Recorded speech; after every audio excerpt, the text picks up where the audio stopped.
There are moments in life when the mirror doesn't just show your reflection. It shows your truth. The truth of how far you've come, the scars you've earned, and the strength you never knew you had. You stand there, eyes meeting your own, realizing that every heartbreak, every failure, every lonely night carved something magnificent inside you. You were not broken, you were being built. You see, life does not whisper, it roars. It tests the soul to see what you are made of. And when you think you've reached the end, it demands more courage, more faith, more grace. But listen closely. The beauty of your story isn't in how easy it was. It's in how bravely you kept walking through the fire and still found a way to smile. People may look at you and see your mistakes. Let them. You know the battles they'll never understand. You know the nights you cried and still showed up in the morning. You are not defined by what went wrong. You are defined by the way you rose. Carry your pain with purpose. Let it teach you, not destroy you. When the world grows loud with judgment and doubt, remember, peace lives in those who know who they are. You don't need applause to be powerful. You don't need validation to be worthy. Your spirit has always known the truth. You were meant to stand tall, even when the ground shakes beneath you. Forgive often, not because they deserve it, but because your heart deserves freedom. Speak life into others, even when life hasn't been kind to you. And above all, keep loving. Because love is the quiet revolution that turns pain into poetry and struggle into strength. And when the sun sets on your story, let it be said that you lived fully, fiercely, and faithfully. That even when the world tried to silence you, you still sang. Because your voice, your courage, your existence, it all matters. It always did. Pain has a way of humbling us. It strips away the layers of comfort and illusion, forcing us to face what we've been running from. It takes the pieces of who we thought we were and lays them bare, asking, "What will you do now?" Most people fear pain because it reminds them of their fragility. But pain, in truth, is not the enemy. It is the teacher that life sends when you are ready to grow. Every heartbreak, every betrayal, every moment you thought you wouldn't survive, those weren't signs of weakness. They were the chisels shaping you into something stronger, wiser, and more complete. When pain enters your life, you have a choice to let it define you, or to let it refine you. Those who let pain define them live as prisoners of their past, chained to resentment, guilt, and regret. But those who let it refine them rise from the ashes of what was lost and build something greater from the ruins. You see, pain can burn you, or it can light your path. It all depends on how you choose to hold the flame. If you use your suffering as a reason to give up, it becomes your cage. But if you use it as a reason to rise, it becomes your crown. There is unimaginable beauty in those who have suffered deeply yet still choose to love, to hope, and to dream. Power is not found in those who have never been broken. Power is found in those who have been shattered and still stand with open hearts. Every scar you carry is not proof of defeat. It is a medal of survival. Think about the times you've cried in silence, the nights you've prayed for strength when no one was watching. Those moments may have felt like darkness, but they were your transformation in motion. The caterpillar must dissolve into nothing before it becomes a butterfly. In the same way, your pain is not your ending. It's your becoming. And yes, pain changes you. But that change doesn't have to be bitter. It can be sacred. You can allow it to teach you empathy, to deepen your understanding of others' suffering, to help you build bridges instead of walls. The strongest souls are not those untouched by struggle. They are the ones who turn their wounds into wisdom. When you've tasted sorrow, you learn to cherish joy more deeply. When you've walked through darkness, you appreciate the light with new eyes. Pain gives depth to your humanity. It makes your compassion real, your love genuine, and your strength unshakable. Turning your pain into power means reclaiming your story. It means refusing to let what hurt you become what holds you. It's standing tall and saying, "Yes, I've been broken, but I am not destroyed. Yes, I've been hurt, but I am still here." That declaration alone is power. There will always be those who doubt you, those who expect your pain to silence you, but it doesn't have to. Use it as fuel. Let it push you toward growth, creativity, and courage. The energy that once caused you suffering can be transformed into something breathtaking. A voice, a vision, a purpose that helps others find healing through your example. So, when life wounds you, do not hide from it. Sit with it. Listen to what it is trying to teach you. Sometimes pain is simply showing you what no longer fits, what must end for something new to begin. It clears away what is false so that truth can take root. That truth is your power. It is the unshakable realization that no matter what happens, you can endure, you can rise, and you can create light from even the darkest moments. And once you learn how to do that, nothing and no one can ever take that power away from you again. There comes a time in every person's life when they must stop running from their own reflection. You can't rewrite your past, but you can reclaim it. Every chapter, every mistake, heartbreak, victory, and detour belongs to you. To own your story means to stand tall in your truth without apology. It means to stop hiding the parts of yourself that once made you feel ashamed, and to realize that those parts were the very soil where your strength began to grow. You cannot walk into your greatness while pretending to be someone else. True power begins the moment you stop chasing perfection and start embracing authenticity. Many people spend their lives wearing masks, terrified that if the world saw their real face, it would turn away. But the truth is, the world doesn't need another imitation. It needs your originality. Your story, with all its rough edges and golden moments, has the power to touch hearts and awaken souls. The scars you try to hide are the same ones that can give someone else the courage to heal. When you tell your truth, you free not only yourself but everyone who's been afraid to speak theirs. There is beauty in vulnerability. There is healing in honesty. The moment you say, "This is who I am," you take your power back from everything that ever tried to define you. Owning your story means forgiving yourself for the times you didn't know better. Too often, we hold ourselves hostage to our past, playing scenes over and over, wondering what we could have done differently. But growth is not born from regret, it's born from reflection. Every decision you made was based on the knowledge, courage, and wisdom you had at that time. You are allowed to evolve. You are allowed to outgrow the person you used to be. The past is a lesson, not a life sentence.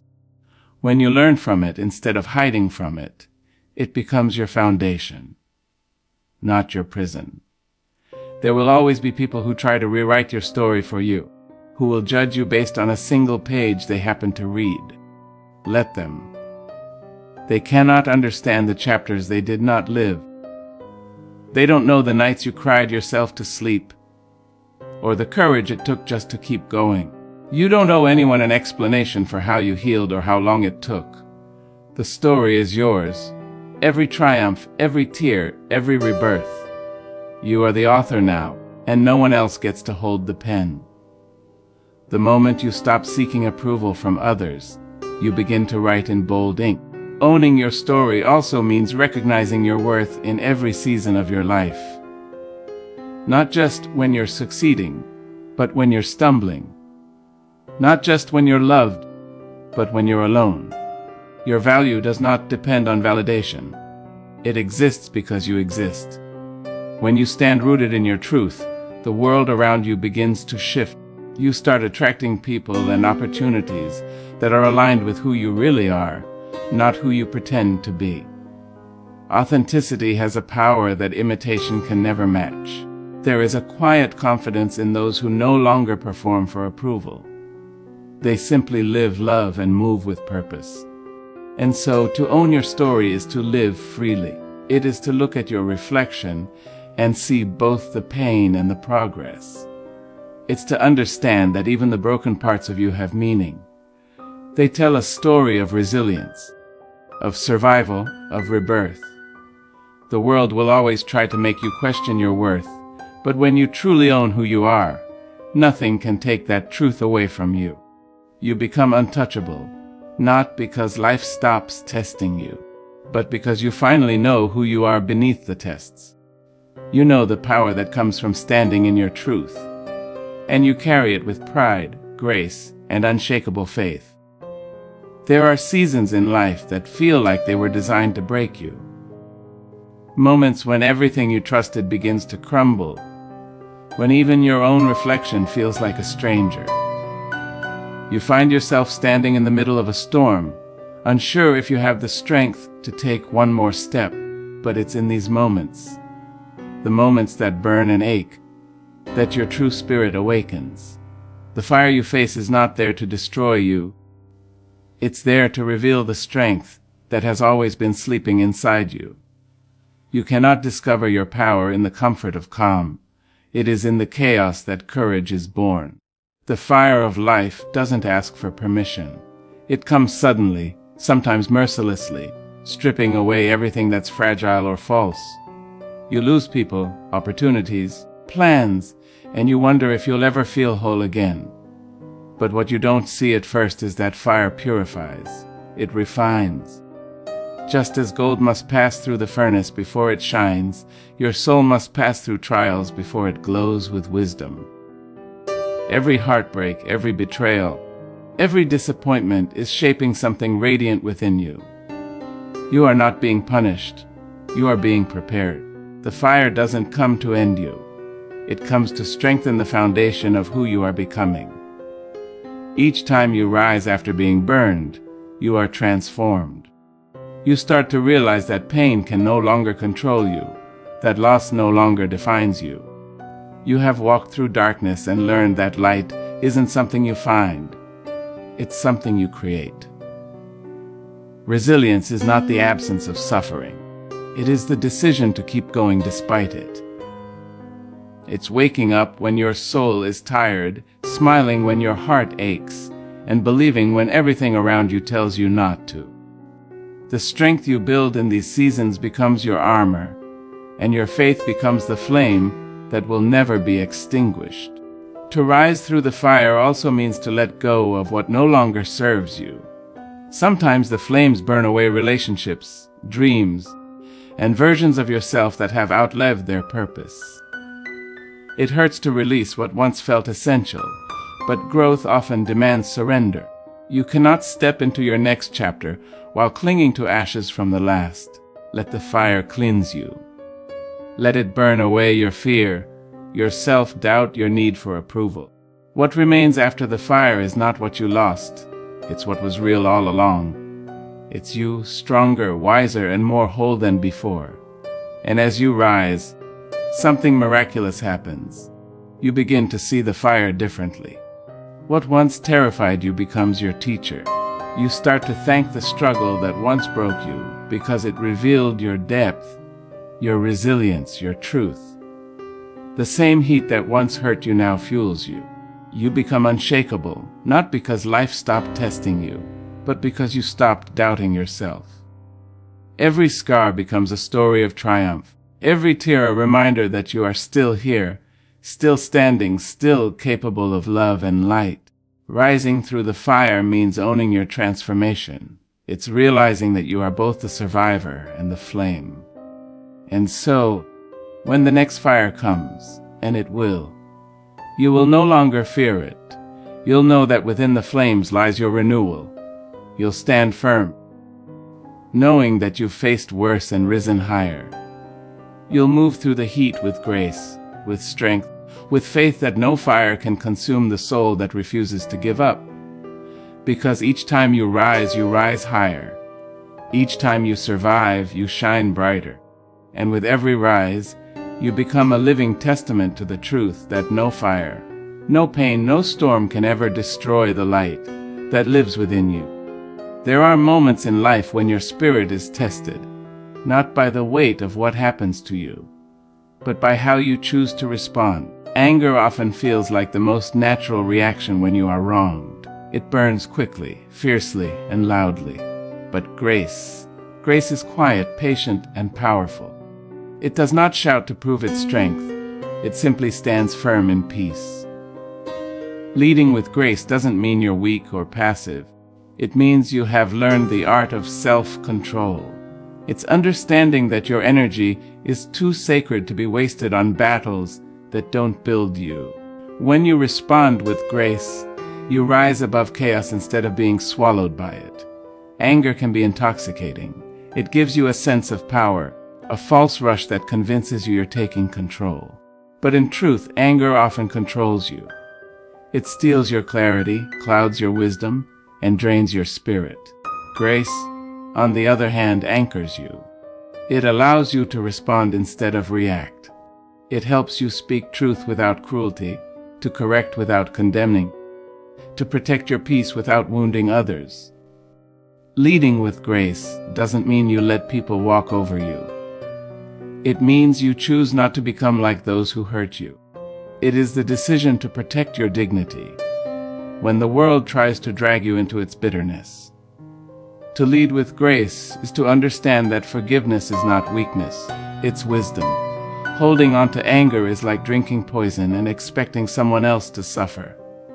When you forgive, you are not excusing their behavior. You are freeing yourself from the weight of it. You deserve peace more than you deserve revenge. Every time you release anger, you reclaim your joy. Every time you choose understanding over resentment, you create space for healing to enter. Grace transforms pain into purpose and resentment into strength. It takes courage to look at someone who wronged you and say, "You can't take my peace away." That's grace in its highest form, strength wearing gentleness.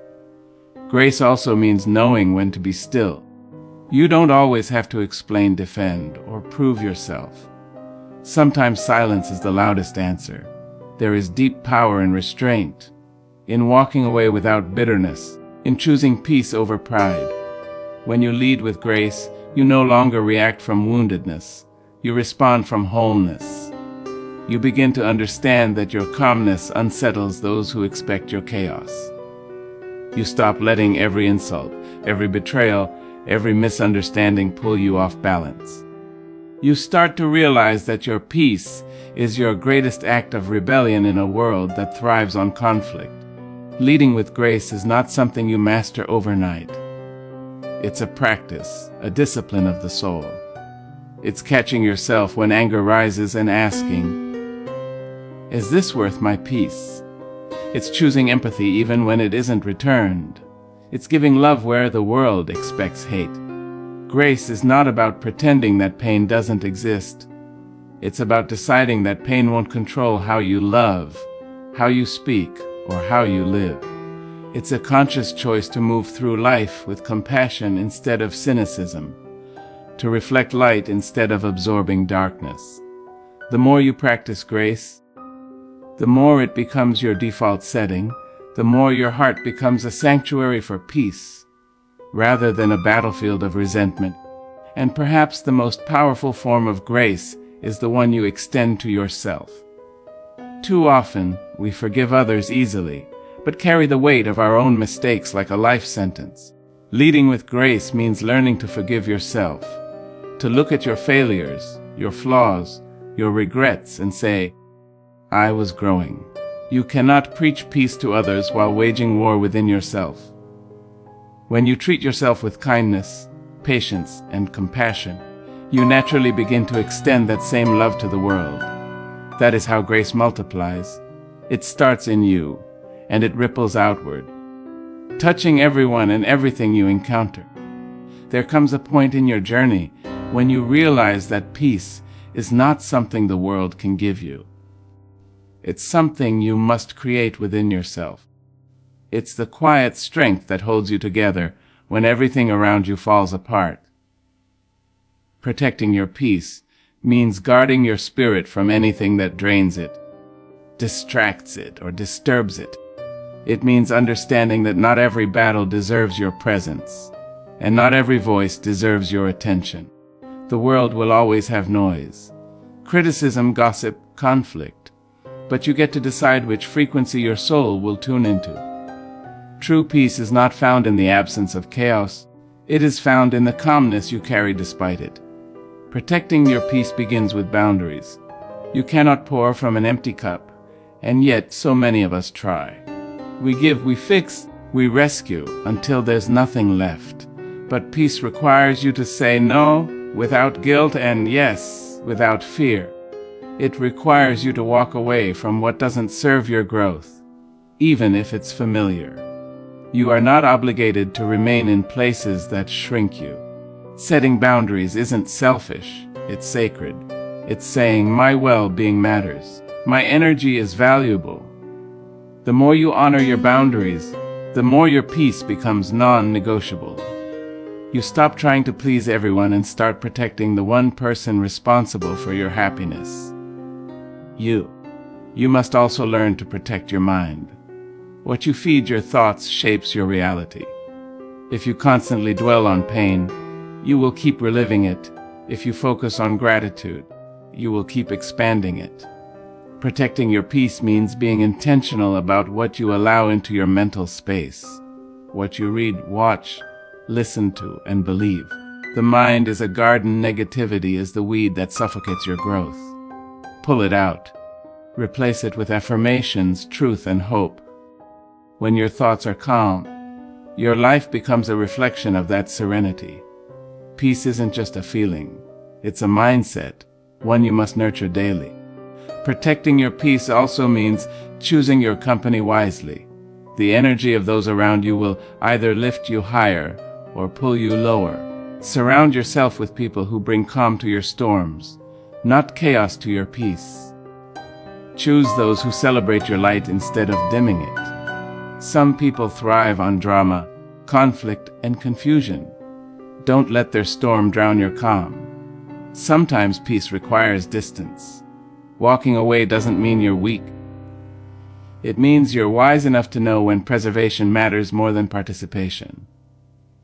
Protect your circle, because your peace depends on the energy you allow inside it. There will be times when life itself feels heavy, when loss, failure, or disappointment shake your core. In those moments, protecting your peace means anchoring yourself in stillness. Take a deep breath. Step back. Remind yourself that storms are temporary, but peace is eternal. You do not have to have all the answers to rest in faith. You don't need to fight every battle to prove your strength. Sometimes the bravest thing you can do is to sit in silence, breathe, and trust that what is meant for you will never miss you. Peace grows when you stop forcing and start flowing. It's the quiet confidence that what's written for you will always find its way to you. And finally, protecting your peace means refusing to let the world harden your heart. You will face betrayal, misunderstanding, and disappointment, but never let them turn your softness into bitterness. Your peace is your light, and light was never meant to be hidden beneath resentment. Hold on to your kindness even when others are cruel. Stay gentle even when the world feels harsh. The greatest form of strength is the ability to stay calm, loving, and compassionate in a world that constantly tries to steal your serenity. Protect your peace fiercely, for it is the soil where your joy, clarity, and purpose grow. Without it, even the most beautiful life will lose its meaning. With it, even the hardest life will bloom with grace. There will come a time when you realize that life is far too fragile to be lived in silence. Too short to hide your light, too precious to let fear hold you hostage. To live loudly does not mean to shout. It means to live fully, fearlessly, unapologetically. It means waking up each day and choosing to show up for yourself, no matter how heavy the world feels. It means speaking your truth, even when your voice trembles, standing in your worth, even when others doubt you. The world doesn't need a quieter version of you. It needs your whole, radiant self.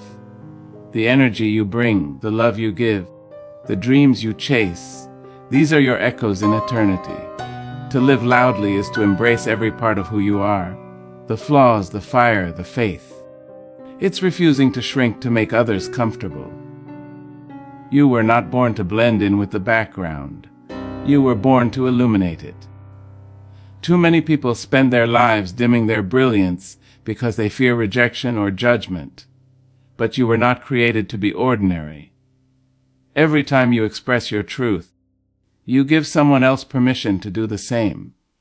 Every time you show up authentically, you plant courage in the hearts of others. Living loudly is not about arrogance. It's about alignment. It's living in such a way that your inner voice finally matches your outer life. Loving boldly begins where fear ends. It means loving without condition, expectation, or guarantee. To love boldly is to open your heart knowing it might break, and doing it anyway. Because love, in its purest form, is not about control, it's about freedom. It's about giving the world the best of you, not because you'll be rewarded, but because it's who you are. When you love boldly, you don't withhold affection out of pride or self-protection. You understand that love is not weakness. It's the strongest force that exists. It's what heals wounds, unites strangers, and gives meaning to everything else.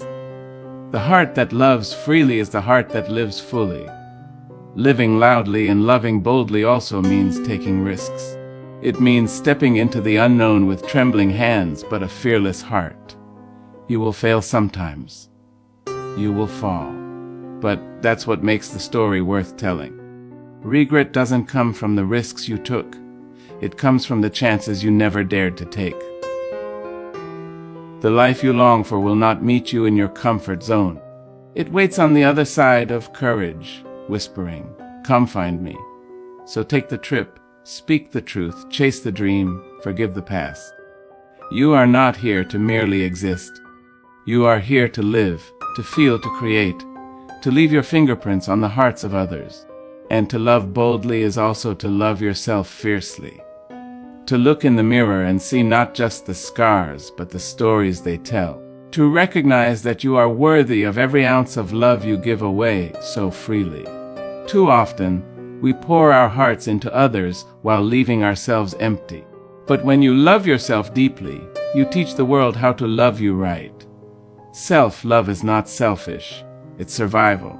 It is the foundation upon which all other love is built. You cannot pour light from an unlit lamp. Fill your cup, protect your heart, and watch how everything in your life begins to bloom when it's rooted in self-respect. To live loudly and love boldly is to leave no part of your soul unexplored. It's to laugh loudly, to cry deeply, to forgive fully, and to give generously. It's understanding that legacy is not built in grand gestures, but in the everyday choices to be kind, to be honest, to be brave. It's realizing that when you love boldly, you don't just change your own life, you change the energy of the world around you. Because bold love echoes. It lingers in the hearts it touches, in the lives it lifts, in the stories it inspires. And when your time here is done, what will matter most is not how quietly you lived, but how loudly your love was felt. So, when you look back on this journey, this wild, beautiful, unpredictable journey called life, may you see not the scars, but the strength. May you recognize that every moment of pain became a lesson, every fall became a rise, and every tear watered the garden of your becoming. You are not the same person who began this path. You are wiser, softer, stronger, and more radiant than ever before. The fires you thought would destroy you only refined your gold. The storms you feared have passed, and yet here you are, still standing, still shining, still becoming. Walk forward now with grace in your heart and power in your steps. Do not let the weight of yesterday rob you of the promise of today. The world may not always understand your heart, but it will feel your light. Carry that light wherever you go, into your words, your actions, your silence. Be the calm in the storm, the hope in the chaos, the love in the anger. You were not created to merely exist, you were created to matter. Remember this. Your story is your strength, your resilience is your beauty, and your voice, your brave, trembling, powerful voice, is your gift to the world. When life tests you, speak with courage. When the world grows dark, shine anyway. When others lose faith, keep believing. Because you, my dear, are proof that grace is stronger than grief, that love is louder than fear, and that the human spirit, your spirit, cannot be silenced. So live fully, love deeply, forgive freely, protect your peace.